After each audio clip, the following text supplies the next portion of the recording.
Hello guys, আসসালামু আলাইকুম। সুরভি রেসিপির আরো একটি নতুন এপিসোডে আপনাদের স্বাগতম। ফ্রেন্ডস, গরম তো চলে এসেছে। এই গরমে তো এই ঠান্ডা ঠান্ডা জুস হলে কি তো মন্দ হয় না। আর পেঁপের পুষ্টিগুণ সম্পর্কে তো আমরা সবাই জানি। এটা এমন একটি ফ্রুট যা সারা বছর পাওয়া যায়। সো যখন তখন ঝটপট বানিয়ে ফেলুন মজাদার পেঁপের জুস। আর হ্যাঁ, আপনাদেরকে একটা কথা বলার ছিল, যেটা আসছে পবিত্র মাহে রমজান। আমার কিন্তু প্রতিদিন দুটো করে রেসিপি পাবেন। এই একটা জুস, ড্রিঙ্কস কিংবা বিভিন্ন ধরনের শরবত, মিল্ক শেক এগুলো থাকবে। আর থাকবে ইফতার এন্ড সেহরি। সো দেখার আমন্ত্রণ রইল। জুসটা তৈরি করে নিই। আমার জুস তৈরি করতে লাগছে এখানে পেঁপে। আমি এখানে মাঝারি সাইজে একটা পেঁপে কিউব করে কেটে নিয়েছি। আর পেঁপের পরিচয় তো আপনাদেরকে দেখানোর দরকার নেই, সে কারণে আমি পেঁপে অলরেডি কেটে নিয়েছি। তারপর আপনারা যদি দেখতে চান, আর লাগছে আমার এখানে আইস কিউব, একটা আইস কিউব নিয়েছি। এরকম মাঝারি সাইজের আমি একটা পেঁপে কেটে নিয়েছি। তারপরও আমি আপনাদেরকে কেটে দেখাচ্ছি। এটাও পাকা, খুব বেশি পাকা না, পাকা। কেটে দেখাবো।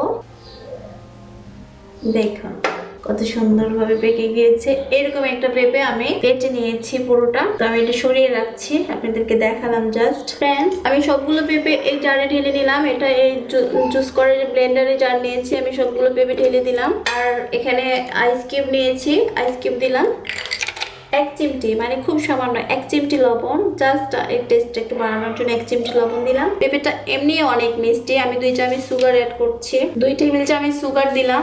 আর একটু সামান্য পানি দিব। পানিটা ডিপেন্ড করবে আপনি কি পরিমাণ থিকনেস খাবেন। তো আমি স্বাভাবিক থিকনেসটা রাখবো, এই কারণে সামান্য একটু পানি দিলাম। যেমন এটাকে এখন ব্লেন্ড করব। ব্লেন্ডারে জারটা লাগিয়ে দিলাম। এখন জাস্ট 1 মিনিট, সর্বোচ্চ 1 মিনিট ব্লেন্ড করলে এটা হয়ে যাবে। তো আমি এটা ব্লেন্ড করছি। ফ্রেন্ডস, আমার ব্লেন্ড হয়ে গিয়েছে। মুখটা খুলছি আমি। দেখুন ফ্রেন্ডস, এরকম হয়েছে। আমি যেহেতু পানি কম ইউজ করেছি, এই জন্য থিকনেসটা একটু বেশি হয়েছে। আপনারা চাইলে এর চেয়ে পাতলা নিতে পারেন। আপনাদেরকে সার্ভ করে দেখাবো।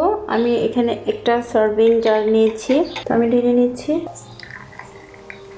দেখুন কত সুন্দর হয়েছে, চমৎকার কালার। ফ্রেন্ডস, গার্নিশিং এর জন্য আমি ছোট কিউব করে কেটে নিয়েছি কয়েকটা। আমি এটা উপরে দেব।